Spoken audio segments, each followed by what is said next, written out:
Entriamo nel vivo di un argomento che sta tenendo banco da ieri o anche insomma da 2 giorni, riguarda la chiusura dei giardini Virgilio. Lo facciamo dando il bentornato qui a Cittadella, la Radio Cittadella TV, all'avvocato Alessandro Scapati. Buongiorno avvocato.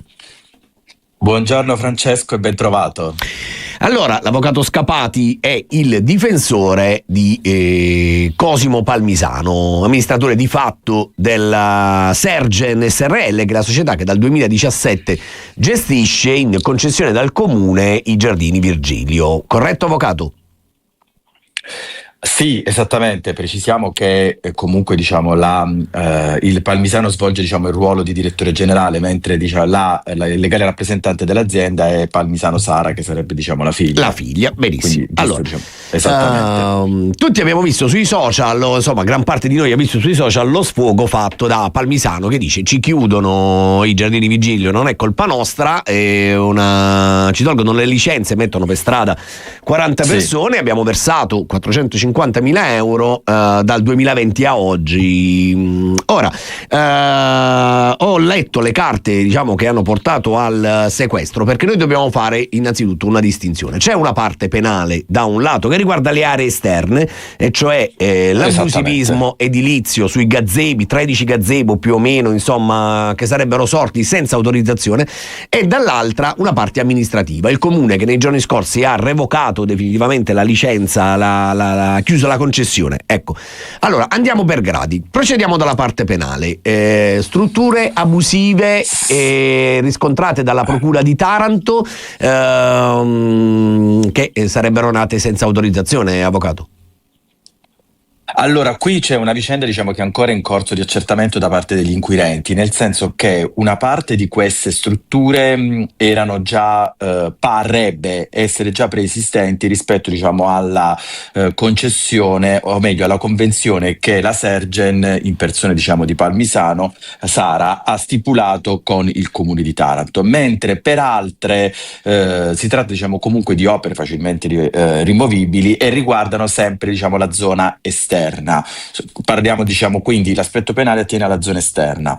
Sotto questo profilo era stato emesso un primo sequestro di natura preventiva, in relazione al quale era stata ottenuta un'autorizzazione al fine di rimuovere quelle che erano abusive da parte del GIP. Contestualmente però, come hai fatto presente tu, qualche giorno dopo è intervenuto un secondo decreto di natura diversa definito probatorio, e quindi la questione è ancora in fase di accertamento. Ovviamente in qualità di difensori della Sergen impugneremo questi provvedimenti e valuteremo poi le decisioni da parte del tribunale su questo argomento. Questo attiene, come hai detto tu, all'aspetto dell'abusivismo edilizio, Però avvocato, la fermo un attimo, perché poi c'è una parte amministrativa che si intreccia con quella penale, nel senso, c'è un funzionario comunale indagato che avrebbe rilasciato la proroga a novembre in maniera non lecita, secondo la procura di Taranto, perché quella proroga è firmata direttamente dal funzionario e non passa dal dirigente, e lo stesso dirigente tra l'altro mesi prima aveva comunicato la fine della concessione, quindi questa proroga che sarebbe stata concessa a novembre per la procura è irregolare, giusto? Sì, sostanzialmente a novembre, come hai detto tu, era stata concessa questa proroga, considerando anche che il Palmisano o comunque la Sergen continuava a pagare regolarmente le rate relative all'accordo di convenzione, e comunque erano in piedi delle trattative da questo punto di vista. Ecco, però da questo punto di vista, avvocato, qualcuno dal comune o da quelli sentiti dalla procura dice che si stava regolarizzando la posizione, ma non era proprio un pagatore eccellente, da quello che mi pare di aver letto. No, allora non voglio esprimere da questo punto di vista, perché questo è un aspetto che attiene alla vicenda di natura amministrativa. Certo. Io, come sai, mi occupo dell'aspetto penale. Però Okay. ti posso dire che il problema è nato proprio perché questo provvedimento sarebbe considerato dalla procura un provvedimento illegittimo e non giustificato da parte di colui il quale l'avrebbe emesso, in quanto sarebbe dovuto Doveva passare per il essere dirigente. firmato doveva essere firmato da un dirigente di livello superiore, secondo diciamo quello che è. Però ovviamente sotto il profilo amministrativo, come hai detto tu, la vicenda si intreccia con quella penale. Fermo restando che, come è stato diciamo già detto dai titolari, ovviamente da quel punto di vista si ricorrerà nelle sedi opportune, ovvero al TAR, per ottenere diciamo tutte le valutazioni necessarie per verificare se questa convenzione è stata risolta in maniera legittima o meno. Avvocato, mi faccio una domanda, mi pongo una domanda, diciamo da uomo della strada. Se il suo cliente si rende disponibile, come avete scritto nell'istanza, no, a rimuovere le opere abusive, di fatto sta riconoscendo che lo sono.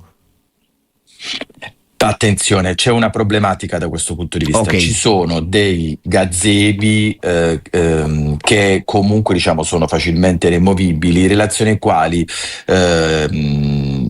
diciamo c'è una vicenda penale in corso, e quindi al di là dell'accertamento della responsabilità nel merito, la rimozione attiene comunque diciamo a una soluzione della vicenda sotto il profilo del sequestro. Però, come ho detto precedentemente, alcune di queste opere sono però ripeto, anche sotto questo profilo sono in corso degli accertamenti. Certo. Parrebbero, ecco, mi sembra la definizione più opportuna, non già preesistenti rispetto alla non riconducibili alla sua gestione, c'è qualcosa che c'era già prima, almeno questo sostiene diciamo il suo cliente. Parrebbe di sì, e quindi diciamo ovviamente da questo punto di vista diciamo occorrerà attendere le relazioni diciamo da parte degli inquirenti, che sono stati diciamo appunto delegati dalla polizia giudiziaria, che è stata delegata appunto per effettuare questi accertamenti e per verificare soprattutto a quanto risalgono queste violazioni, e da qui nasce diciamo lo sfogo dei titolari. Ecco. E allora vedremo come andrà a finire questa vicenda. Noi naturalmente seguiremo ogni passo e vi racconteremo tutto. Intanto grazie davvero all'avvocato Alessandro Scapati per essere stato con noi. Buona giornata e buon lavoro, avvocato. Grazie Francesco, buona giornata e buon lavoro, grazie.